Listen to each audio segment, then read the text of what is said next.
let me take it out the plastic. You selling it for, say it again, how much? 20 bucks. Okay. I can't hear you. Cool. And what else you got there? Show me some other stuff. Here's your sales pitch, man. That's it, boss. We ain't trying to do that, man. It ain't like that, man. Right. We helping the cause, man. We ain't trying to get filmed or anything. Just getting bombed, tear gassed by the police while they chased us into the arms and the real lethal bullets of the Proud Boys or whatever they're called out in the outskirts. The Proud Boys? Yeah, I don't think it's real. I think it's a government psyop. You know, I think they're actually just off-duty cops and stuff like that. But while they were bombing us and gassing us, they were chasing us into their real bullets. And so a couple of us came out here and wanted to defend everybody's rights. You know, everyone has the right to free speech. If I wasn't allowed to say what I wanted to say, why was I born with the ability to say so? You know what I'm saying? How long did it take you to do that mural? It took us about an hour. Really? You know, an hour or so. That quick? Yeah, pretty quick. Well, actually, what this entire walkway, this entire alleyway, I guess you'd call it. It was a collaboration between a lot of the different graffiti crews from out here, a lot of different street art teams. We all came together.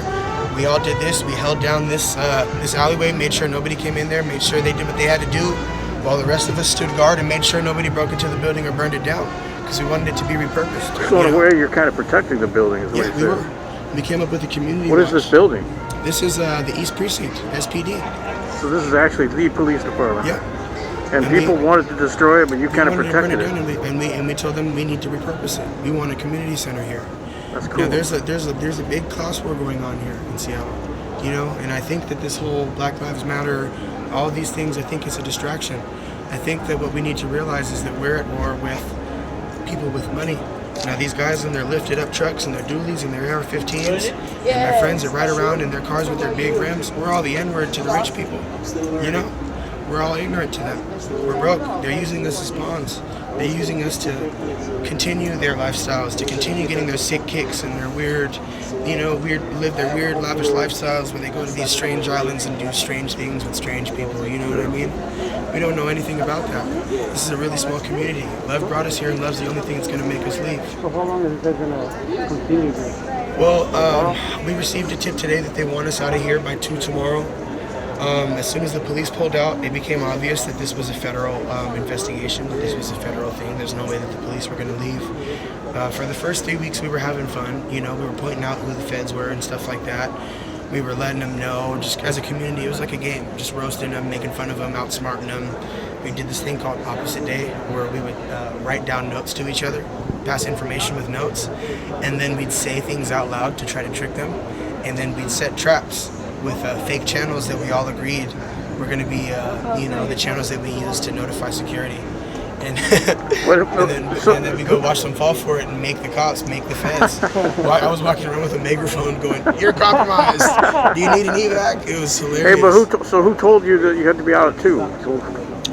We just received a tip from some people. Oh, it was a tip. So city. nobody came down and said anything. I mean, there's people that are they work with the board and stuff like that.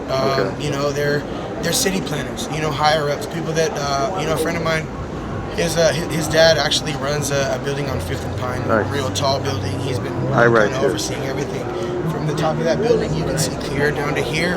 You can see all the way down to the water. It's almost as high as Jeff Bezos' little building down there. You can see everything. How come you're not open carrying anymore, though? We don't need that anymore. Okay. Because our media was being twisted. Our media, social media, was telling us that white nationalists were here killing our people and raping us. And on Facebook, there was these weird groups showing up where people were saying, "This is a free rape zone. This is a free this zone." And then, on the other hand, there was, on the other side of the media, they were having people telling us that they were doing the same thing. So they thought that we were hurting them. We thought that they were hurting us, and none of it was happening. It never happened. You know what I mean? So we had all. I just saw something that I thought I'd never see. I saw white nationalist groups from Portland come up here smoking pot with Bloods from West Seattle, and we're all sitting there like, "Well, shit, we thought you were shooting at us," and we're like, "Well, we thought you were shooting at us," and they go, "Hey, look, this looks like the work of Big Brother." Who would have thought that we'd be sitting around smoking pot with Nazis? You know what I mean? In my eyes, I think a white nationalist militarized group is just as dangerous as a community that comes together as smart as we are, that's allowed to open carry, stand their ground, and has no duty to retreat. So are It you just is actually living dangerous. in this neighborhood, or are you? Yeah, I grew up here. I'm here all the time. Okay. You know, we know everybody out here. Do you consider yourself like one of the leaders or organizers of this whole thing? Honestly, Maybe. like I didn't want to say so for a long time because the leadership here has been very motivated by clout, Is there a by leader? tokens. I'd say that I was one of them, Okay, but good. I kind of called the shots from behind. I was more like intelligence, security force. Yeah. When you're the guy that, you know what I mean, started the de-escalator teams and brought up people from Portland to teach us how to de-escalate and taught us the signs of psychosomatic trauma and stuff like that. Yeah, I consider myself one of those, but you know, I don't want to take the spotlight, take away the thunder, because I think that Black lives have to matter first and It's foremost. bigger than just one of you. We can't move forward as a community until we all agree that nobody, based on the color of their skin, has any more right to more money or more privilege than anybody else. We all bleed the same red blood. We all spend the same green money, you know, and we're all being manipulated by the boys in blue. You know, we're all being arrested by them. We're all being identified as threats by them. They called us domestic terrorists because we were out here defending our people's rights. You know, this is shit. If I was in the military, this would have been my job. You know what I mean? I say I should get a paycheck for what I've been doing here. You know, I said it out loud a couple times. You guys, you know, I mean, there's been quite a few occasions where I've been getting death threats. The other day I've been walking around with a, well, they took it after they tried to shoot me. Who took Somebody shot at me with a .22 rifle. No, when a Here? when a .22 rifle goes inside your ribcage, it bounces around and you could die easily. Hell yeah. You know? 22 is not. Now I'm wearing a level 2 flak jacket that I picked up from a surplus store. The bullet didn't go through. Now, wouldn't you know it, the next morning my bulletproof jacket disappears. Earlier today, a friend of mine, his name's Henry, I've been out here defending him the entire time. He taught me how to make a bowl of ramen. You know, he was a manager of mine, a supervisor at a restaurant, local ramen spot called Kazuki. I'm sorry if I'm, running out of time or whatever. But, see, after Corona, he lost his job, he lost everything. His girlfriend kicked him out, all kinds of stuff. He lost it, and he's been out here. Our people from Portland came up, and they said this man's showing severe signs of psychosomatic trauma. And I have reason to believe that maybe they were testing these weapons, these chemical weapons, these LRADs, these things like that.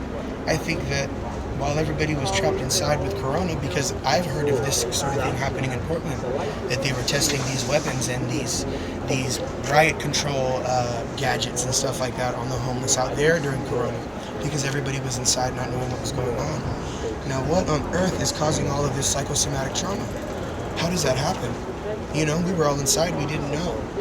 Now, I had tested positive for the Corona antibodies along, and I never had it. I don't even know if it's real or not. I'm not sure. I just didn't want to die a weirdo in a mask. You know what I'm saying? I appreciate your time. Yeah, David. I appreciate Seriously. you letting me speak. Keep doing what you're doing. Yeah, I'm trying. We gotta mobilize. We gotta get out of here, but we're gonna keep it up. We gotta. Right. This is a human issue at its very core. You know what I mean? It has to start with Black Lives Matter, but I do think that this, at the end of the day, it's about human life in general. It's about preserving our right to live, to speak, to take care of one another. We've been taking care of the homeless. We basically appropriated their land. They tricked us into taking the land that they took from the natives. You know what I mean? And I guess we're gonna give the part back to them. We're gonna keep doing what we're doing, and we're not gonna stop. Love brought me here, and love's the only thing that's gonna make me leave and stop what I'm doing. You know what I'm saying? Awesome. Thanks for your time, bud. Take it easy.